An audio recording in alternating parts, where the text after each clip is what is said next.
Hello, Hoopheads, and welcome to the Weekly Hoopla, where I break down the need-to-know news in a busy world of the NBA. Before I get started, I just want to thank you all for watching. Hope you're beginning your new year very well. And of course, I have to again shamelessly beg you, because you didn't do it last time. I know you didn't. It's okay, but I know you didn't. Hit the thumbs up button. We love you. We appreciate it. Let's talk hoops. Injuries. We always talk injuries to start this thing, and today will be no different. I have changed it a little bit up so that I'm not going 30 minutes on injuries, because that sucks for you, sucks for me. I get it. But there's always an importance to talk about who's playing, who's not in the NBA. Kawhi Leonard has been out. He's been out with a hip issue.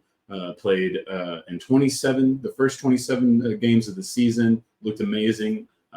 Doesn't mean a damn thing, but he was a starter in my all-star ballot over Kevin Durant.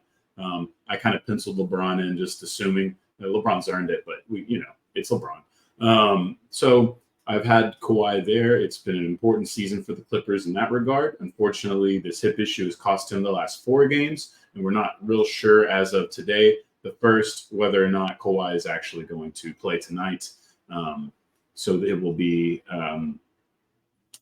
probably as important a story as it needs to be. The Clippers are fine without him, I think, in the interim, but this doesn't fix the issues that they've had for 5 seasons, where the consistency just doesn't show up. This team doesn't build into anything, and then they're basically just a really awesome pickup basketball team in the playoffs, and it doesn't work. A team that they could model themselves after, that seems to be able to find something like this formula working for them every now and again. The Miami Heat have been missing Jimmy Butler, missed the last 4 games, then came back in a loss to Utah Saturday night.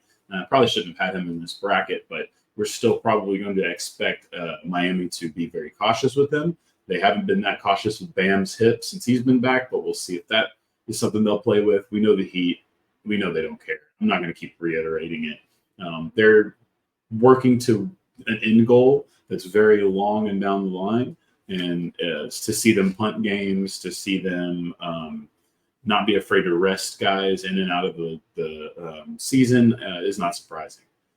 But again, Jimmy Butler's a pretty big deal. So we're going to mention it here, and we'll see how much this right foot ends up costing Jimmy throughout this season. If it costs him even something as stupid as maybe just an All-NBA team or something, it's still kind of significant to the Heat.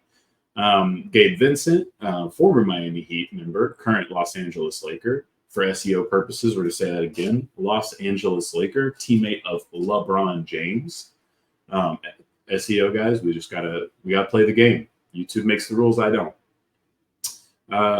Gabe Vincent, that's a tough one for the Laker fans, and we're gonna get into Laker talk. Don't worry, SEO. We got Laker coverage for you.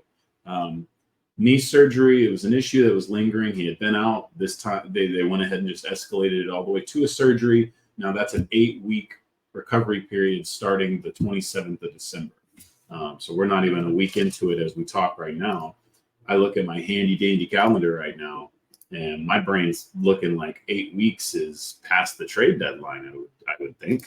Let's see. We also use a handy dandy Google machine to determine that February 8th is this year's trade deadline, and that, by my math, means the Lakers are probably not going to be trading Gabe Vincent. That's significant to a lot of the news. Of course, it's significant to their run. I think they like Gabe Vincent. I like the idea of Gabe Vincent. The injury is a very frustrating situation. This was sort of what happened with him last year. Didn't play great in the regular season. Came out and helped them go to the NBA Finals. So if you're a Laker fan, I think the only thing I can tell you is get used to Gabe Vincent, because as of now, I think that pretty much makes him an untradeable piece. I could be wrong, but I'm pretty sure there's not too many ways the Lakers are going to be able to include his salary in any potential deal. Nikola Vucevic, growing strain, out 7 to 10 days, not as big a deal, but I bring it up because it's very important that Andre Drummond now getting his full chance, back to putting up Andre Drummond numbers. We'll talk about the Bulls a little bit because we have to talk about the Bulls. That's just the theme of this season. And at this point, I think this is kind of a nice thing. I honestly wouldn't even be super surprised if we're looking at a future where Drummond stays a starter and Vucevic comes in as a reserve, or they tandem start in whatever matchup Billy feels, they have the advantage with. Because I think at this point you could argue that Vuce and Drummond really aren't two different levels anymore. They provide different things very well, I think, still, and that's a good commodity. I don't think you can really get that much for them on the market, so that makes it even easier in my mind for the Bulls to double down on the double center role. But we'll see how that goes. Like I said, Andre Drummond's been, it's been intermittent, but it's been fun to see him just right back to Andre Drummond numbers. Of course, we know what that can do in the playoffs. It's still Andre Drummond for a lot of reasons, but for what they need right now, it couldn't be more perfect. To our back in action guys, start by adding a quick one here that wasn't in my notes. The Mavericks here that are represented on my shirt. Sorry, again, not a Mavericks fan, but this branding, just such good branding. That's good shit right there. Anyway, so looks like Kyrie might go tonight for the first time in a while. Didn't have him on my list because it kind of just felt like I was going to keep seeing doubtful, not playing. But it does look like there's a possibility that he could be playing basketball for the Dallas Mavericks tonight. So we will see. Two of the guys that we know are playing basketball currently. Probably the biggest name in this market is going to be Bradley Beal. We've now gotten 2 full games, people. 2, 1 and 2 of the big 3 in Phoenix. They're 2-0. They're decent on one end of the court. They're not so decent on the other end of the court. Brad's playing 32 minutes a game. I think that's the most significant stat. It's just 16 points right now. It's just 2 rebounds. That's Bradley Beal, so that's not surprising. 5 assists, not an awful thing, but you're going to have to start wondering if his assist numbers are going to have to start jumping up, given what this team is going to need. And this one actually might seem like a diss, but this is actually something I don't think is a bad thing. -1 on the plus minus for 2 games. I think that's actually not that bad. Look, Brad Beal's had his reasonable doubters. Shout out to Jay-Z for his positive impact or lack thereof on the defensive end. This Suns team, as he talked about, as we will talk about, is going to struggle a bit defensively, and then it'll be up to the bucket getters, as we like to think, the bucket let me cook team that everyone decided this Suns team should be represented by, and I think that's a pretty accurate thing. Brad Beal's going to have to come in it and give it his all and show that he's got the size. And it's really kind of funny that Eric Gordon's on the same team as him. It's not as if he couldn't learn a few things from Eric Gordon and then apply them, because they're not too dissimilar size wise. So you just have one of those instances where it'll be interesting to see what this team will mold into. But I guess at this point, it's just good to know that we're at a point where we're getting consistent games with these guys, where they're playing basketball together, they're building the camaraderie, they're figuring out who needs to be distributing, is there times, or whatever, right? So, long story short, Brad Beal, welcome back. Now we can officially start judging the Suns. Jalen Johnson, 14 games back to 14 games missed, back to the last 3. 34 minutes a game, so hey, back where he was supposed to be. This is probably the most likely candidate to win Most Improved Player of the Year. He's averaging 17 and 12 with 4 assists in these games back. He's a -10 basically, which isn't awesome, but the Hawks aren't awesome, so not a huge deal there. Just a number to note. Jalen Johnson's a very interesting player. It was somebody I actually really loved as a prospect. I thought that he reminded me of sort of an old school player, where an old school wing, where there was a lot of greatness to his game. It's just shooting wasn't necessarily the strong point. But he's such a jack of all trades that I think that he's in his size alone, his athleticism, he's such an interesting piece that Atlanta's so lucky to have stumbled on. And I don't know what they're going to do. We're going to talk about them a little bit later. the Jalen Johnson's a fun piece, either to dangle in a trade, a big time trade, or as a piece to actually sit down and put together as a part of whatever core you're building around with. I'm assuming still Trae Young, but again, Atlanta's a strange situation at the moment. Marcus Wicked Smart, DFW product, Flower Mound, 17 games missed for a very lowly Memphis Grizzlies team. He's 4 games back with his buddy Ja. Now in tow. Memphis is a little bit different. We'll talk about that later. 29 minutes per game, 16 points per game, 1 rebound to get 2 rebounds a game, basically 3 assists per game. A little bit on the negative side still on plus minus, but we're not super concerned about that because that's not the best team in the world. They're still kind of playing some guys that maybe they wouldn't or shouldn't be playing when they're taking this more seriously. They've also got a massive mountain to climb, so just having Marcus back is very important. Ja and Marcus, I think, are showing some signs where that could be a fun tandem, at least to give the Grizzlies a shot this year. I've said it. I don't know that I really feel like Marcus Wicked Smart is in the cards long term with that group, but at least now we get to fully see this experiment play out on the basketball court. Marcus Wicked Smart's over. Now it's time for Jalen Duren and a historic Detroit Pistons team, who we will definitely mention in just a bit. 8 games missed for Mr. Duren, 3 games back, 36 minutes per game, 15 points per game, 15 rebounds per game, 3 assists per game, barely a net negative on a terrible team. We're happy for Jalen Duren.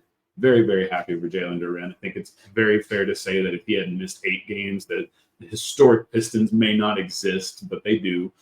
He came back and helped them break that history, and I do expect if the Pistons are to have any sort of uptick, which at this point is really just, winning 2 games within the span of a week or 2, I think you can end up seeing Jalen Duren being a big part of that. I think that maybe there's some moves that they'll make. A bit of a logjam at the 5 for no clear reason. But Beef Stew's a little injured right now, so this could free up the time for Duren to really shine and take that job, which, it really shouldn't be any contest.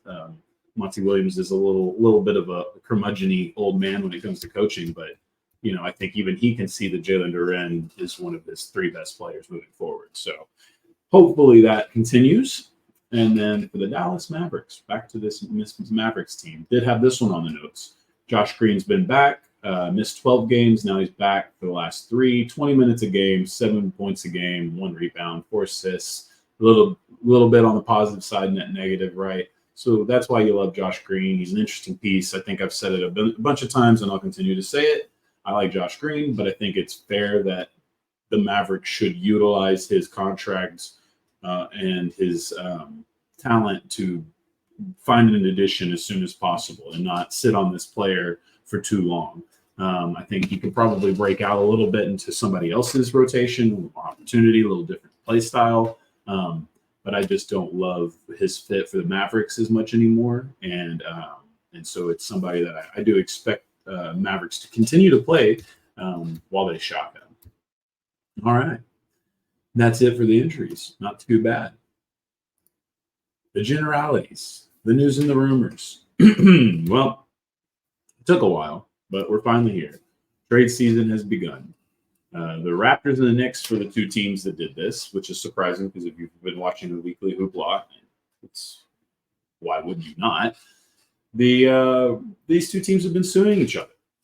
There's been a little bit of a beef over a former employee that may have turned in some illicit documents to the other franchise. This is a former Knicks employee going to the Raptors. The Raptors want there's litigation going up into circuit courts of New York.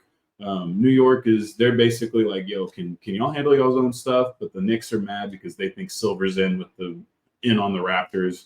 And so they don't think he's a partial guy. And that's the long story of that confusing legal battle. However, now, I guess maybe with all the time they send back and forth on the legal issues, they were able to work out a little bit of a deal. And even better, none of us knew about it. This was a pretty blindsided deal. I think OG to the Knicks wasn't necessarily not mocked, but it was something that wasn't, I don't think, very high on people's chances. I think everyone was really circling Sacramento, Indiana, maybe even Oklahoma City as teams that would pull it off first. But here we are, the Knicks pull the trigger. And I love this trade a lot. Let's break down who it is first. You get OG Anunoby, Precious Achiuwa, and Malachi Flynn over to the New York Knicks. We like that for a few reasons. Precious is going to come in at a great time, obviously, because there is a need for the five at the moment. They've basically lost their starting five for the season. You've got some decent players there right now, with Taj being probably a little too old to handle the minutes he's handling, and then Hartenstein being pretty decent, Jericho Sims needing to get the minutes to prove what he is at all. So I still like Precious Achiuwa. He's not the end-all, be-all fix to this, but I think that's a great little addition. Malachi Flynn, I'm a little more interested in what they're going to do with him. Plenty of small guards in New York, but I think if there's an injury or any sort of issue, I think Malachi Flynn is a more than serviceable player. So I think he can eat innings, if nothing else, in the regular season. And, of course, OG Anunoby, the prize of the ball here. He is a free agent going into this offseason, so the Knicks are going to get a great chance to recruit him here. It's pretty much been rumored for many years that he wants more of an offensive role and that he wants a pretty fat payday, which, who doesn't in the NBA? So the Knicks can offer him that. It's about what they gave up that I think this is where a lot of people are going to hung up on the trade. But let's just take OG right now. Now, stepping on the toes of what they gave up, RJ Barrett was included in this deal, right? So we're bringing this up because OG and RJ Barrett are not that dissimilar of players. And this is why I actually really like the trade for both sides, because this is a perfect opportunity for both groups. I think OG was pretty obviously leaving Toronto after the end of this season. So the Raptors needed to get something out of him. And I think the Knicks had just married RJ Barrett a bit financially and were definitely concerned with the progress thus far. So this is kind of perfect. The pressure is off of RJ to develop now here in Toronto. Of course, now we get to have the Canadian guy goes back to his home. This is probably the biggest Canadian star to go to the Raptors, I think. I didn't research that, but it feels like that off the top of my head. Other than, I guess, Corey Joseph, win a ring and bring it home like Corey Joe. I don't know who else would be the bigger Canadian to go there thus far. So OG for Barrett, I think, works in a lot of ways. I don't know that gives the Knicks the upgrade that they think it will, but I know that I think they got away with a fairly reasonable deal, since they still have all the assets they need to really make that crazy big time deal. I think you got to be positive on that. And then on the Knicks side of it, or the Raptors side of this, I fucking love it. I mean, like I said, I don't know what RJ Barrett's going to develop into. I do really like the idea of the Canadian kid, that high of a prospect being in Canada and being a part of the next generation of the Raptors. But I love Immanuel Quickley, and I think a lot of people love Immanuel Quickley. And I think the Raptors needed a point guard more desperately than anyone could imagine. Quickley's also going to need a new deal. The Knicks weren't ready to give it to him, and here we go. I think both teams sort of solving each other's problems here. Immanuel Quickley should get started and be a starter fairly soon. I don't know, obviously, if they'll all play tonight. I think there's rumors that they will all debut tonight, but we'll see how much either side plays all these guys, even once they're all healthy and back in practice. At least, I guess, with Malachi Flynn and a little bit with Precious Achiuwa. The other three we expect to play quite a bit. And then there is a Detroit second-round pick that's going to Toronto in this deal, which is probably the biggest part of that, because it is sort of a first-round pick. The Pistons are probably going to have a pretty bad pick, and that'll make it essentially a borderline first-round pick, a late first-round pick. So you get a pretty good haul there for the Raptors and the Knicks. Again, they don't blow their complete load, but they upgrade in the interim, and I had them in the teams that needed to make a move category, and this was a good move. I don't think it's the final move, but I think this is a good move. Even if this is it for this season, I think this is a good move. Lock in OG for the offseason, and then perhaps you use the Randall contract or however you see fit to bring in the star, or bring in the real true ace in the hole. And it's finally important to note that Woj and Jake Fisher both believe Pascal is not going to be re-signed by the Raptors and will be the next big trade announced whenever that happens. We'll see. We'll talk about it a little bit. Actually, pretty soon. We mentioned it earlier. The guys talked about it on the main pod. We have a historic Detroit Pistons team.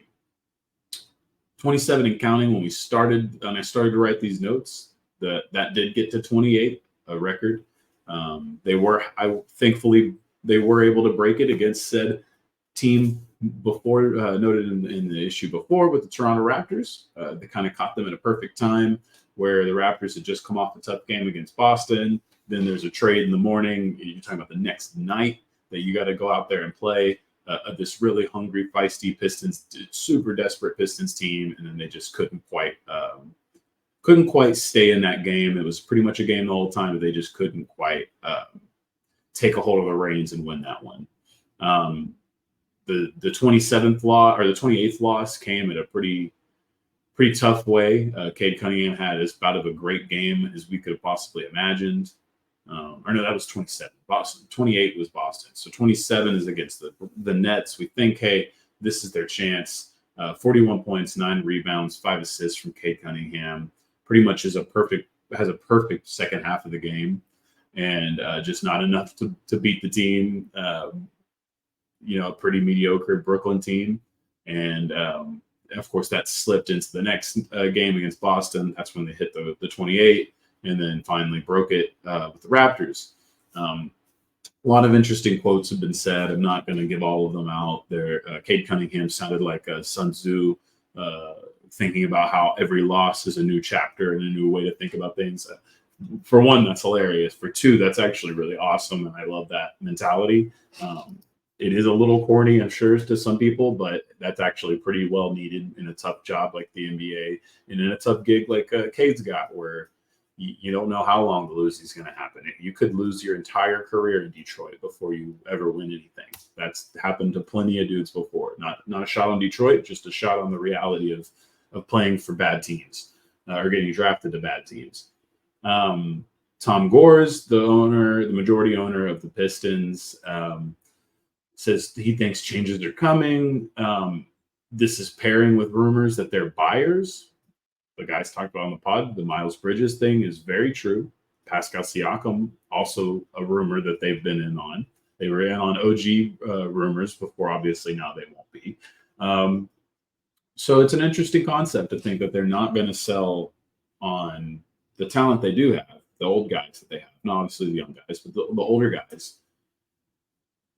And then instead they're thinking, no, we need to continue to make this group better. We need to maximize this group right now. That's a little impressive to me, and not in a good way. That's kind of the special kind of dents that really can hemorrhage a franchise for many years. But Tom Gores did have a fucking hilarious quote when he said, of course, this is in reference to everyone yelling and chanting "sell the team" at him many, many times in this streak. They don't understand what we're doing in the community.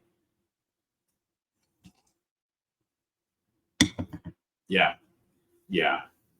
I think it's fair to say that they don't understand what you're doing in the community when there's a historic losing streak on top of a decade-long drought of competent basketball. I think they're a little bit overshadowed at the moment. The contributions are probably awesome, dude. You're sick. Like, thank you. You're doing what you're supposed to be doing when you're making that much money off of a community. But at the same time, come on, bro. That doesn't save you. That doesn't save you in this situation. It doesn't. It may save you if you do some stupid shit, but it's not going to save you here.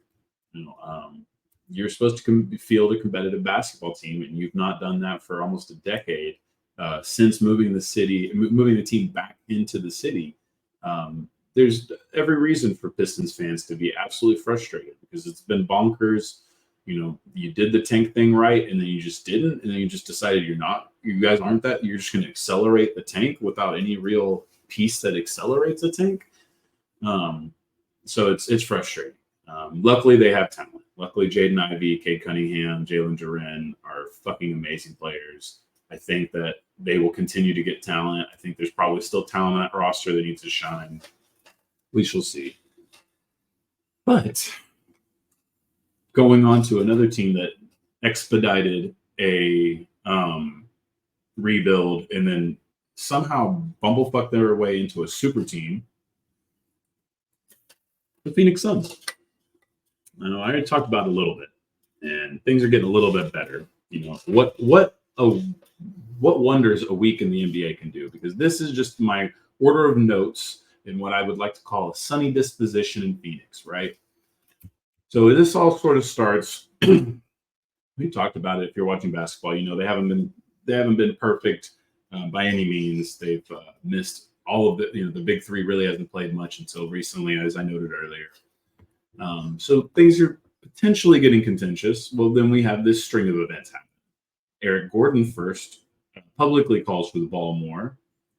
Don't worry, though. Devin Booker says no one took that personally, but it was still pretty wild. Then the next day, I believe, Woj gets on the pregame show and says that Kevin Durant's frustrated in citing a underwhelming supporting cast. He says, then Durant replies after the end of this game, I like the identity we're building. We've got the talent, and in sports, that's half the battle. Cool, I agree to some extent. Then seemingly not, and of course that was in the scrum post-game that Kevin has that comment.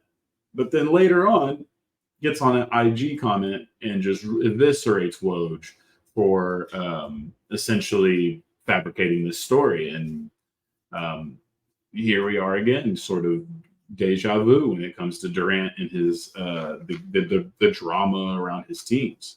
And I don't know. I like Kevin Durant. I don't know if this is any consistent thing that's real, but it does feel like a pattern has been established, whether it's fair or not.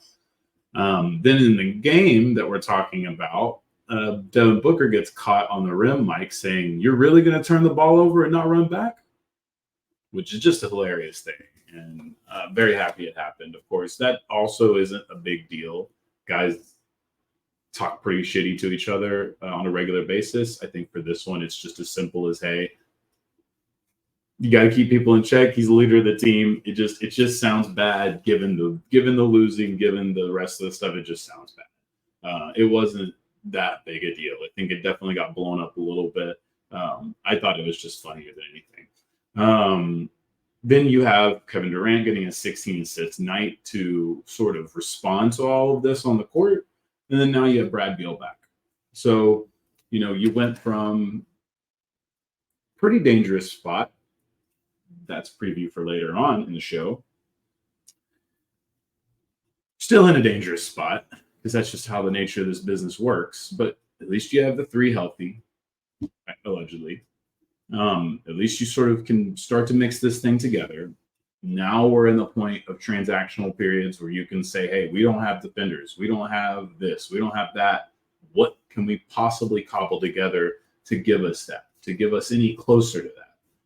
I do agree that with an offense this good, if it can be that good and consistent, that you defensively need to do less than maybe the average team, but you still have to do something, and it has to be something you can do consistently. And that's the issue I have with Phoenix right now. Is what's your trick defensively? There's not really a small ball lineup that scares me, unless maybe Durant gets the right matchup and use him at the 5, and then that's it. Nurkic just doesn't put any fear into me. Maybe that changes as it goes, but Nurkic just really is. That's a tough one for me to stomach as your go-to guy defensively in any way, shape, or form. So maybe again it's just the offense, right? And maybe Nurkic is just hitting those pick and pops way too hard on you, and then you just can't keep up with that on top of the other three guys going off, and then you have Gordon going off, or you know what I mean? So I see where the vision is, but defensively, I just don't know what this team is supposed to actually inspire me this early in the season. Like, I know Denver sort of had this notion that they were a great offensive team that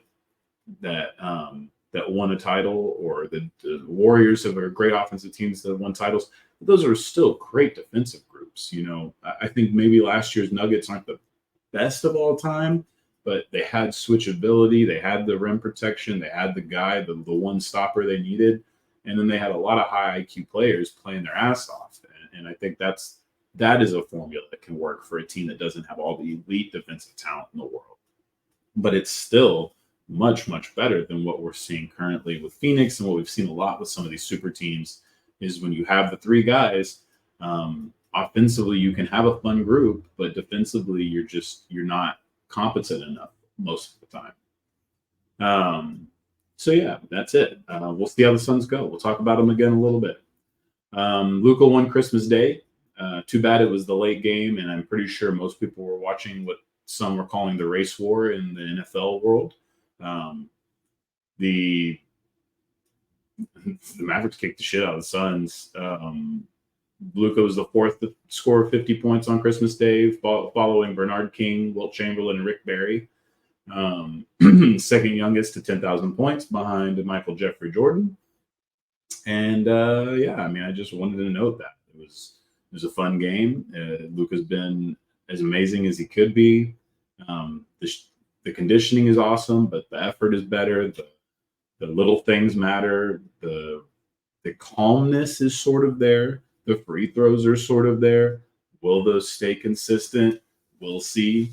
But yeah, I think you're really looking at a guy who's building a front runner for MVP case. And I know there's some great guys in that competition right now, but I do think that there is a world where Luka could start to pull away with this as much as you can in the modern NBA, sooner rather than later. The Mavericks obviously need to get healthy, play some consistent basketball for that to work. They're doing fine right now, but they need to be better. So if the Kyrie injury is kind of in the rearview mirror, then maybe they could string together some wins, and that conversation becomes a lot clearer. Jumping into our second to last general story for the week of this league drama that we like to provide in the National Basketball Association.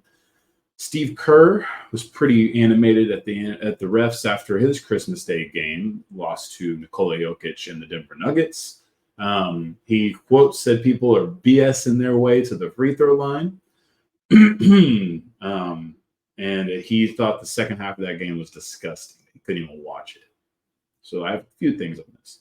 First, Steve Kerr, your team mastered the moving screen, and you currently coach Chris Paul. Now that that's said, and Draymond Green is on your roster still. So now that that's said, I don't usually like to cover the ref bitching. However, I agree with part of the sentiment that Steve Kerr is saying here. I completely agree that even if the data doesn't prove it, the ringer, yes, we saw your cute little piece. Even if the data doesn't necessarily prove it, there are plenty of stars that do attempt to draw fouls a little bit more, in my opinion, than they do earnestly attempt to score the basket. And it's because of the way that the game is officiated, and it's hurting defenses. And I think that sentiment I agree with. I don't think that night was particularly better or worse than every other product. In fact, Nikola hadn't been getting the foul line. It was just a sort of a regression to the mean for him. Whatever. Not that big a deal. Bam talked about it a little bit on the podcast with Udonis Haslem, where Nikola's a much more difficult player to get to. He's not just BSing his way to the rim. Like, we don't necessarily think Nikola's the best example of this, but it is a trend. It is a trend. I mean, there's even guys, I think that's probably the biggest thing that people hate about Austin Reeves. It's not just that he plays for the Los Angeles Lakers, who have LeBron James. He plays a brand of basketball that is very, very, very, very tailored to, bending the rules or playing the referees as much as he is playing the game. And that's fine. I mean, it is the Chris Paul model, after all, current Golden State Warrior. But I do agree, moving forward, with the amount of guys like Luka, like SGA, that are so good at directional shifting, that are so smooth with the basketball, that we don't need to give them extra. We don't need to give them extra. We don't need guys hacking the crap out of them, but we don't need to give them extra. We probably need to be a little smarter about that. And I think it's fine. I think as long as these guys aren't getting over 15 a game, in most cases, at least in the regular season for sure, then I think we're fine. There will be times where obviously that goes above, but if they're averaging somewhere in that mark, I think that's where it would be concerning. But ultimately, I agree with the sentiment, even if the numbers, again, don't back it up. Final generality, Chandler Parsons made himself look like an asshole on Twitter. He made a pretty big deal of Ja's little celebration that was inspired by a Louisiana TikTok trend. He was not the only one on that show, and he was not the only person in the general media that did so. But just noting him because he did something quite funny in response, and maybe you could argue that anyone would have, but some Grizzlies fans obviously were not happy. He sounded racist. They wanted him to know about it. And they let him know that they all knew that when he was in Memphis, that he was doing some stuff that if everyone could prove and knew about would make him look pretty bad and or maybe even cost him his current role on whoever the fuck produces that goofy ass Shams report. So it could be, it's an interesting new moment there. Chandler Parsons already dug his grave a little bit, but he's like, no, I'm doubling down. So now he gets online and he starts talking shit to like small time NBA beat writers. And he's just making himself look guilty. And then even better, Michelle Beal, former ESPN person, former LeBron James victim, LeBron fired me, even though she gets on social media and just starts roasting these people too, even though the allegations of the person she's defending don't match the way she talks. Who the fuck gave Michelle Beadle and Chandler Parsons media gigs again? I thought we'd pawn Beadle back off from the Spurs and that everyone was happier for it. And then I thought we don't need Chandler Parsons. We don't need come on. Someone honestly, can someone in Memphis give us proof? Can we move on from him? Either way, Chandler Parsons, the NBA world respectfully asks you to leave. And Michelle Beadle, you're fine. You can go to San Antonio where all the people with Pappy syndrome can live with each other and complain about how NBA players are spoiled brats or whatever you people like to fucking piss and moan about because of Spurs culture. Anyway, rumor mill. Los Angeles Lakers have to do it. Los Angeles Lakers report. Los Angeles Lakers that do have LeBron James. They're, according to Shams, who we just mentioned with his little buddies and his little TV show, said that they're going to target DeJounte Murray.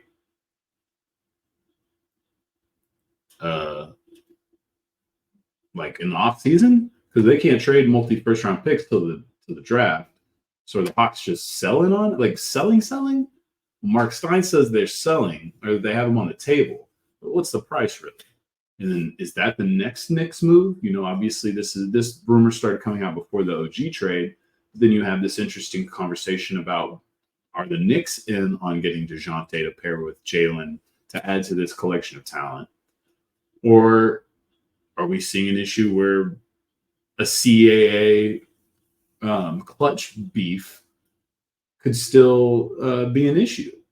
And then maybe help this trade get done in a different city? Or will this men fish and fences and all of a sudden the Knicks are power players because now they're good with clutch again?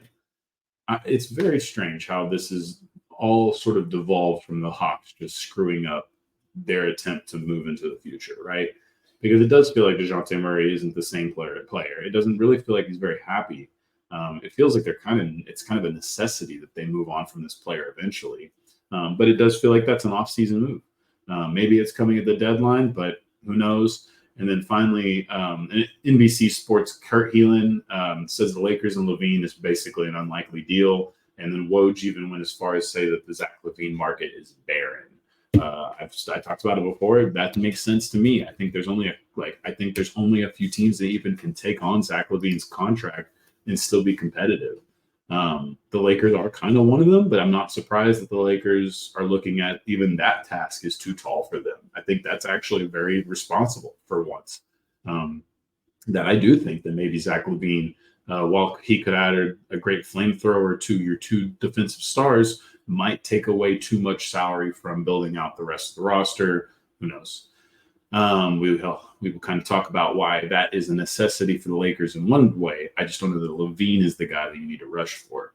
Woj also says that we don't believe that the 76ers are going to be star shopping, that they'll look to do upgrades, but that they think that their cap situation, that they'll be the biggest player in the free agency ball. That would be interesting to look out for.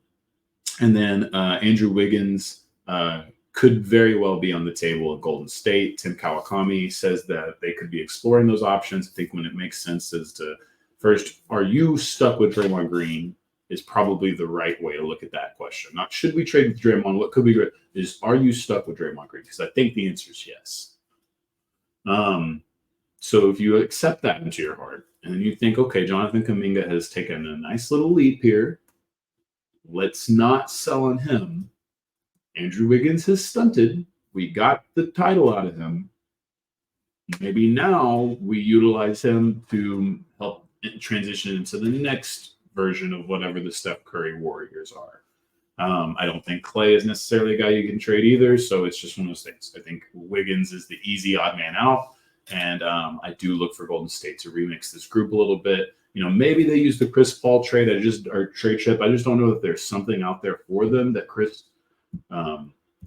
that they would use Chris's contract for. And then I guess the second part of that is I think they really love how much positive bench play that they get from Chris Paul leading that second unit, that they probably know that if they can just move this other player and get the starting unit better, then maybe that's the formula for re-inspiring this group on the fly.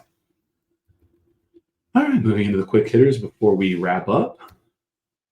Marc Lore and A-Rod have officially exercised their option to buy the majority of the Minnesota Timberwolves. That will mean they go from a 40% ownership stake to an 80% one by sometime this early in this fiscal year. The details aren't official. Biggest news, I think, coming out of this for all fans, this means that the Glenn Taylor Kevin Garnett beef is officially buried, or at least buried enough to where a fan was able to ask A-Rod if they're going to retire 21 soon, and he said it's a matter of time. So super happy to hear that. Obviously, Minnesota's looked nice since A-Rod and Marc Lore bought into the team, and it's really, really awesome to see that one of their first priorities as official majority owners is to raise 21 the banner to the 21 banner into the Raptors. Speaking of other sort of ownership deals, the Mavericks deal is official. Patrick Dumont gets the final say, but Mark Cuban says, and I quote, "I'm not real estate people, and they aren't basketball people." And I like that. I think that was a pretty fair way to summarize what this transaction means to the Mavericks. He talked about how he could have sold it for more money, didn't. He wanted the controlling stake of the team, but he knew that financially this was the best move for the Mavericks to compete long-term, especially with Luka still potentially having, who knows, 15 more years of Luka Doncic potentially. Like, you don't want to put a ceiling on that. I think that, again, Mavericks fans have owed quite a bit to Mark Cuban. I think NBA fans have owed quite a bit to Mark Cuban. Even in the more stressful, frustrating times of his ownership, I think he's consistently done as much as he can to see that the Mavericks do well. And we're excited to find out what the new arena's like here locally, the casino stuff. It's got a lot of fun stuff with it too, but we'll save that for a different time. The Pelicans have renewed their contract with Smoothie King. This is important because that basically marks that they're going to renew their contract with the arena, and that pretty much should kill any sort of annoying rumors that instead of an expansion that they would just move the Pelicans to Vegas or to Seattle. There's obviously future arena renovations, whatever plans that need to get started in New Orleans, but It looks like the franchise is doing well. I think Zion and Brandon Ingram are real talents that they can build around for a while. And sometimes that's all you need to keep a franchise established, and especially one that's been on sort of life support most of its life, especially in the Pelicans era. It hasn't been the worst history, but certainly it's been on life support a few times. And this is a great period for them to at least get maybe 5 to 6 years of sustained success, playoffs, and I think that can go a long way. One of the other topics I shouldn't get in. I should have probably just deleted this because it's really giving it more attention than it needs. But the Derek White All-Star campaign is it needs to stop. Derek White's an excellent player. I think he could be, the absolute difference maker in who wins the championship this year. However, it's not that relevant to put him as an all-star. We don't have that many all-stars. There's a lot of guys that miss out on it. It ends up looking kind of goofy. I'm not even that big on all-star. I'm just not understanding why JJ Redick especially is so hell-bent on pushing this. Is it just a friendship thing? You love how hard he's grinded? Like, I don't know. But it's just stop. Nikola Jokic gets his first shoe. Big men typically have a hard time selling. That's sort of always been the standard. That's why Shaq did his cheaper shoes for a more affordable fan base, because it's not like any company was really worried about Jordan-like deals or Luka-like deals or Zion-like deals. Obviously LeBron, Kobe, whoever. They just don't worry about that stuff with the big guys, even if they are the all-time greats. This is for 361 Degrees. It's a Chinese shoe company founded in 2003. They started off with running shoes, then eventually moving into hoops. Sounds familiar. Where is it? Sounds familiar. That's probably a big deal with this. Aaron Gordon's probably played the biggest part in this because he's already a part of the brand, and I believe they have ownership stakes with their deals. Nikola even said he influenced it a lot. So fun to see that. Nuggie fans, if you want your big man shoes, I don't know when the hell they're going to drop. That's not my expertise. But it's just cool to see the big man getting a little bit more culturally significant to the game, because I know that he sort of masters the work balance relationship. But, for me as the historian, I want Nikola to be a big part of the entire thing, not just the basketball on-court product. So any like the commercials, the shoes, anything he does, I'm just like, thank you. Just do this is the bare minimum. I promise it's enough. We don't really know exactly when Draymond will be back, but Woj just basically estimated it'll end up being about 11 to 13 games. He's allowed to do conditioning, virtual meetings, blah, blah, blah. But ultimately, I think that still targets the end of this month. I think that would be. About the end of this month, that he should have everything back, and then he would probably even at that point just be back to on-court conditioning and stuff. I don't even know that I don't know. I don't know if they'd be quick to rush him back. But that also could go a lot of different ways with where the Warriors are right now. And of course, that period existing essentially in the only time left in the season to really upgrade your rosters. The Lakers go point LeBron, and he becomes the first first player to score over 40 points in their 21st season. So that's kind of a convoluted thing. I don't know that many guys will ever get that opportunity, because a lot of times when you played 21 seasons, you're 15th man on the bench. But he's the exception to the rule. It'll be fun to watch any of the other superstars of today sort of try to do this eventually. But it was great. And then, of course, he did this, and it got the power of LeBron started weighing heavy. And he tweeted that he doesn't quite understand why coaches can go in the Hall of Fame while they're active, but players can't. To which I died. I mean, I don't think he's going to get it changed. But if he got this rule changed, that would definitely be one of the funnier uses of LeBron power ever.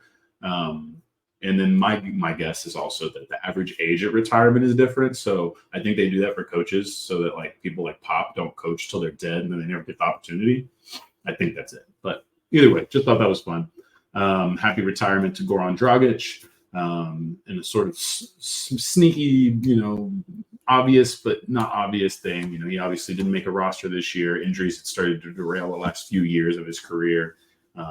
And so he just quietly announced that this past week. There will be a celebration for him in the summer, of course, leading up to the Olympics and all, but Slovenia will have a little celebration for him to officially see him off. I'm sure that there's even a potential that maybe the Heat could do something for him, probably his most significant time in the NBA was spent in Miami. So that would be what I would expect to see. And then finally, solemn rest in peace to Herb Cole. The former U.S. Senator bought the Milwaukee Bucks in 1985 and was vital to keeping the team in Milwaukee with the new arena during his sell of the team in 2014. And yes, that did almost happen. I know that's a decade ago, so a lot of people probably don't remember it. But yes, Herb Cole did fight his ass off to keep the Milwaukee Bucks from moving, which almost felt like a virtual certainty. Milwaukee had been atrocious. You have to remember they had just drafted some goofy kid from Greece that we didn't even know was as good as obviously he is now. The fortunes of that franchise had not changed yet, at least officially, or at least not that we're aware of. And so big deal for that city. They wanted to build him a statue. He wouldn't let them. I'm interested to see if maybe they'll do it now that he can't say anything, or if they'll just respect his wishes. But either way, sad news for them. But again, a massive part of basketball history, because these teams need to stay in these markets and develop history with these cities in order for it to matter the way it matters, especially to compete with other sports in your own cities. The Packers are so beloved in that area. To have the Bucks break through the way they've broken through, I think that's really awesome. And I think that Herb Cole deserves a lot of credit for that, because maybe he didn't oversee the most successful stints in that tenure, but there was a lot of winning, and ultimately that last win for him was the biggest, because they could have easily been the Seattle Supersonics by now. They could have easily been the Vegas Bucks or whatever, right? So we don't want to see that. We want to see expansion. We don't want to see relocation. I lived through the Oklahoma City, the Seattle thing. It made you want to puke the whole time. Even if you had no dog in the fight, you were just like, wait, so they're just going to take the beautiful basketball culture of Seattle and give it to Oklahoma? What the fuck? When the jersey came out, and you were just like, oh my God, what the fuck is a Thunder? What the fuck is... Oh, it was terrible. I guess not as bad as the Pelicans rebranding, but that's different. No need to jump off that. Tears time to finish. I knew I was going to do some standings checks and all that stuff, but that shit is boring. And I think for this, it's just as easy of a way for me to kind of put all my thoughts together on this. And then once we actually get past the deadline, we can start giving a goddamn about numbers, giving a goddamn about the reward races, all that stuff in due time. Such a long season. So let's start. Contenders on pace. Boston Celtics are 26-6. They're first in the Eastern Conference. Nothing too crazy to go on here. Everything looks pretty good. I think there's some moments here that we've kind of gotten some concern with the Brown and Tatum closing minutes, but there's still such good defenders on that team the whole way around, and they can almost just manufacture the little things they need. Milwaukee's still on pace. They're 24-8, Eastern Conference 2 seed. Again, I think there was a funny little Ringer piece where they were talking about how they're sliding a little bit. Even they had a tough Christmas day, but it's been mostly pretty good otherwise. So again, nothing too concerning about Milwaukee either way. It's starting to feel like it's taking form. They've been mostly healthy and building something, which I think is the biggest win for them. And then Denver is still in this tier, 23-11. Western Conference's third seed at the moment. They just had an issue with Aaron Gordon getting bit by his dog on Christmas that cost him a couple games. So they're getting their group all together and playing is still been a bit of an issue, but again, they're still kind of rolling well. This has given Peyton Watson a great shot to earn serious minutes and keep a roll moving into the playoffs. And I think that's also as important for Denver as anything. So contenders on pace there. The contenders if category did get a little light this week. just one team being demoted. We'll get to them in a bit. So we're going to start with Philly. They're 22-10, Eastern Conference 3 seed. We talked about there may not be star searching, but we still think they need to upgrade a little bit here and there to give this team the best shot. Otherwise, I think you're looking at maybe this is the season Joel Embiid can do enough to take away some of the labels he's earned. And I do unfortunately say earned with his struggles in the playoffs. And then they can get the next guy, and then they can really be the dominant force next year. But at this point, it does feel like they're on pace. They're doing everything they can. But if they're going to be patient with the search for whatever the next big upgrade is, then it kind of feels like Philly's just if everything pans out for us, we'll be there. But that's kind of the thing with Miami too, right? They're 19-13. They're the Eastern Conference 4th seed. They're good. They're not great. They're getting use out of all the players on their roster, which is just, Eric Spoelstra's gritting from ear to ear on that one. They're surviving injuries, which is always a big deal. Last year, they even struggled with that quite a bit. So again, they're contenders if they continue to be the Miami Heat and kind of wander through this season as if they are a mediocre team, a little bit of above average team, whatever. And then they're going to get in the playoffs and they're going to have their 6, 7, 8 guys that they super trust. And then they're just going to go hard at you. And that's just sort of the formula. And we will see if that should change. Maybe there's a demotion in there, but it does feel like Philly and Miami will stay in this category for the foreseeable future. The Dallas Mavericks are currently the 19-14 with the Western 6th seed. They've slipped a little bit. Of course, they've been without Kyrie Irving for quite a bit now. Once that gets together, I think you're looking at a pretty great group. I also think it's pretty obvious that they'll need to shake up the roster a little bit to add a piece and maybe detract from a couple of these fringe rotation players they don't need anymore. So that's where my contenders is thing. Luka still looks amazing. They just need help, and I think they need a little bit maybe of a tweak. Clippers, well, we talked about their if already. They're 19-12. They're the Western Conference 4th seed. Things are looking really good in a lot of aspects, and then boom, the Kawhi injury happens. And, I'm still already a little curious about their rim protection, though looks like they'll get Plumlee back soon. I'm a little curious about what their ceiling really is, but I know that this thing looks good on the regular season. Now we're taking away the ability to form a chemistry. Maybe it's just a little blip in the radar, but again, we're back talking about a Kawhi Leonard injury, and that's why they're the if. They're a great talent group. I think they put together a good group. I'm not even that worried about the star stacking in this team that much, but ultimately, yes, the Clippers injuries are still a factor. I'm sorry to beat the dead horse. Sacramento still hanging on to my contenders even though I think maybe some people would argue that they should be demoted. They're 19-12. They're the Western Conference 5th seed.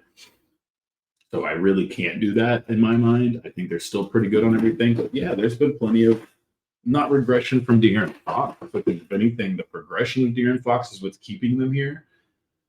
It just feels like, what's the upgrade on this team? How does this team ascend from what they've already ascended at? That's part of where I'm confused with. And I guess the if for me is what do they do? What do they turn this team up to another level with? Or is this team just sort of one of the top 4 or 5 teams in the West every year, but isn't a serious threat? We've seen that before. Is this the Rudy and Donovan Mitchell Jazz all over again? It kind of feels like it has that potential. And then the Minnesota Timberwolves, 24-7, Western Conference's number 1 seed. And yes, they're still just contenders if, and a lot of that is because I don't trust it.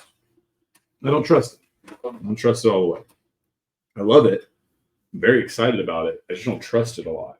I don't think there's a history of trusting it that I want, right? Like, I like that even if Rudy gets screwed up in the playoffs, that you have Naz Reid, that you have Karl Anthony Towns, that you have McDaniel that can play a much bigger defensive role against bigger guys. But again, I do worry. I do worry about that, and I think that they're pretty much stuck. I think Philly, Miami, and Minnesota are pretty much stuck in this category. I don't believe that they could do anything to prove differently to me. Probably the Clippers as well. I think the Mavericks and the Kings probably are what they are. I have hopes for Dallas to be able to upgrade quickly. I think Sacramento is stuck in a bit of a pickle, and honestly, I think maybe it's just playing it out and letting this team grow, even if this year is another bit of a disappointing end.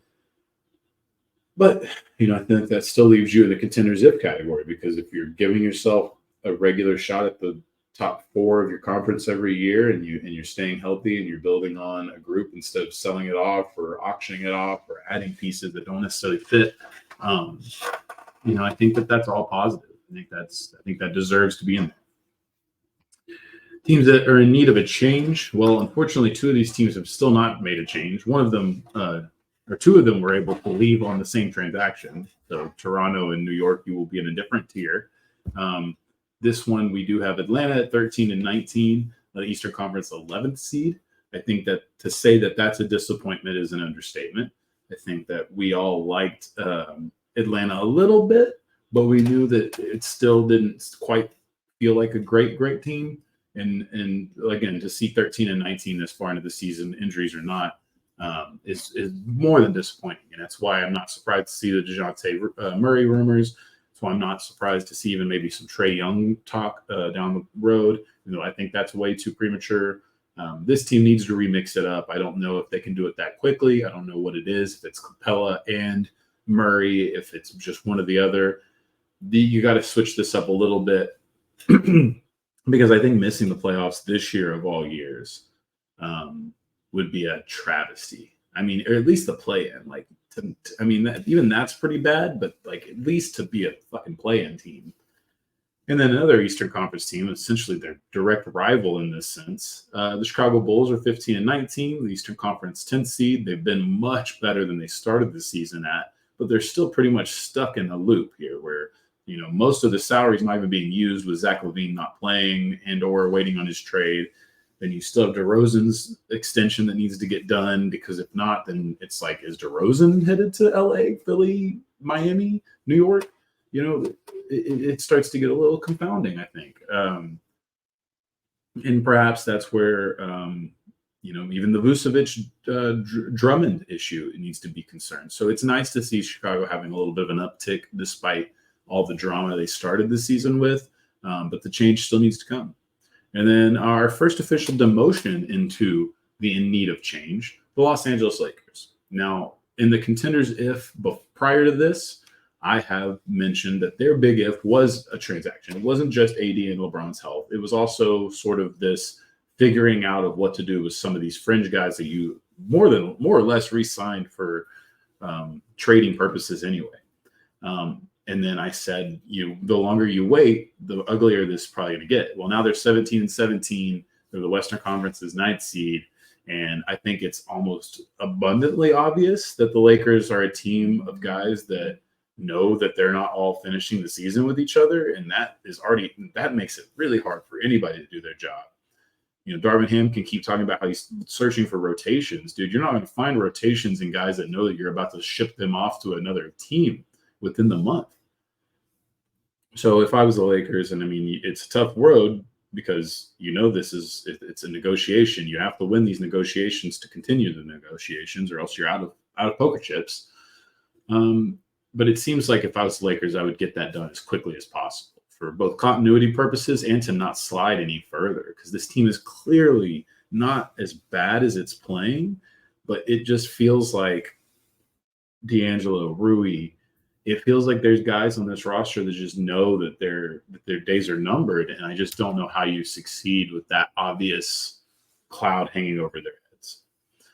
My too young to call is all the same. Orlando, 19 and 13, Eastern Conference 5 seed. Oklahoma City, 22 and 9, Western Conference 2 seed.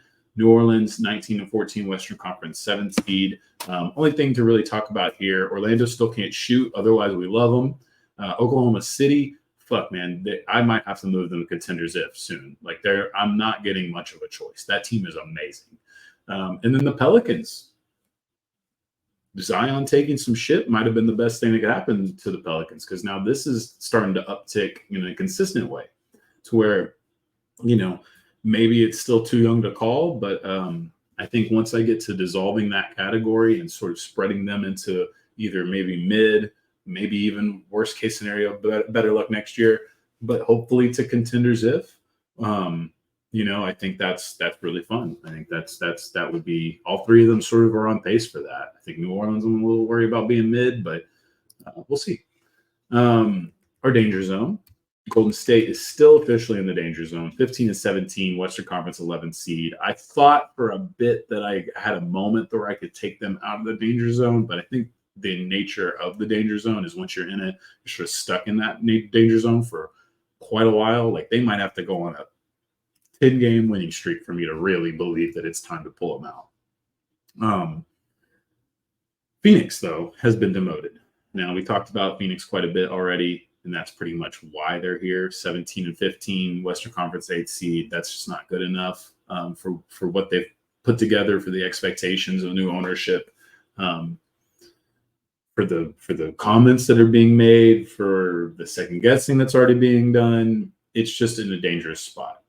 They could be completely fine. Now that they're all healthy, this thing could literally shoot into the atmosphere, and they're not even contenders if anymore. They're just straight up contenders. But right now, I think they have to be in the danger zone. I think when you have this much weighing over a team and this many obstacles this early, I think that you'd be foolish to just simply say, "Oh no, Brad's back. Now it's fixed." It's not. It's probably not. All right, our mid, a lot of mid. Cleveland's still here, 18-14, Eastern Conference 6th seed. They're doing good without their two stars injured, so maybe you could argue that mid is unfair, but I still think ultimately they're mid. Brooklyn, 15-18, Eastern Conference 9th seed, a little bit worrisome, maybe on the downslope of mid. Houston, 15-15, Western Conference 10th seed. They're definitely, I think they're mid, but it's the best thing that's happened to them in a while, so it's like actually a good thing for them to be in this category. And then Indiana, demoted. 17-14, Eastern Conference 7th seed. I had them as my too young to call, but I actually don't think that's too young to call. I think they've got a lot of flaws in this roster despite Tyrese Halliburton's greatness. And I think it's a fun team, but I think it's pretty mid. I think they're a track meet team, and I don't think they've got a lot of ways at this exact moment to fix that. I love the progression of what it could be. Maybe even this season, but at this point, I think that I've got to slot them down to mid, and they're no longer too young to call. I think I feel pretty comfortable calling what they are. And then my three promotions: Memphis, 10-22, Western Conference 13th seed. Of course, they were pretty much in the change/better luck next year category. They probably still could very easily be demoted to the better luck next year category, but we're going to keep them in mid, because essentially this group with Ja back is sort of about mid right now, with the potential to get even better too. So we'll see. Toronto's 10-12 or 12-20, the Eastern Conference 12th seed. They of course finally made one of the big deals that we've been trying to plead for them to make for some time. So this is a promotion, in my opinion, to mid, because I think this sort of recreates an ecosystem that's molded into the future and can be conducive to winning. Pascal's an interesting conversation there. Does it still get muddied until his situation's figured out? Probably. But ultimately that's where they are. And then New York is 17-15, the Eastern Conference 8th seed. I think they were always, I think it's unfortunate. Maybe this is a disappointing slot to have them in. Maybe this is me just hedging my bet because we don't know what New York's actually going to look like yet. But ultimately, I think mid is a fair place to put them here, because now I think answering the question of RJ Barrett and putting an OG Anunoby, who's a little bit more clear of a player right now, I think that helps. I think that could really see the best part of New York come out quickly. But to this point, the defense still worries me a little bit because of the lack of a true five at the moment. I think that all those little things play into my hand here. Now, we'll see. We'll monitor it. But ultimately, I think New York is mid, and it's okay right now. I think Toronto's mid, but that's probably being nice to them. I think it's still pretty likely that they're a better luck next year team, maybe even by the next week. And then our better luck next year teams: Charlotte, Utah, Portland, San Antonio, Washington, and of course our beloved Detroit Pistons. Charlotte's 7-23. Utah's 14-19. Utah's sort of on an uptick. We could potentially see them jump to mid. Portland's 9-22. They're pretty much just the same as the other last four teams, right? San Antonio 5-27, Washington 6-26, Detroit 3-29. I think it's pretty fair to say that those teams are all pretty much looking at next year, even if the rumors are going to be weird about them. And they're basically, pick your parts. Tyus Jones from Washington, got Brogdon over in Portland, maybe Jetty Osman in San Antonio. Obviously, Bogdanovic would be an interesting one to see on the market. So that's pretty much it when you're watching youth development, and you're watching for potential trade pieces for some of our contenders to change the landscape. But that's it, guys. That's an hour and 10. We got it back to the usual. Thank you again for watching and supporting the Hoopla. Please like it, share it, subscribe it, comment on it, whatever you want to do. I've always said it's, maybe get a tattoo of the barcode that just as a link to the channel. That would be sick. Very small thing you could do, just a little gesture. But hey, go enjoy your life. And when you're done, come back and see us.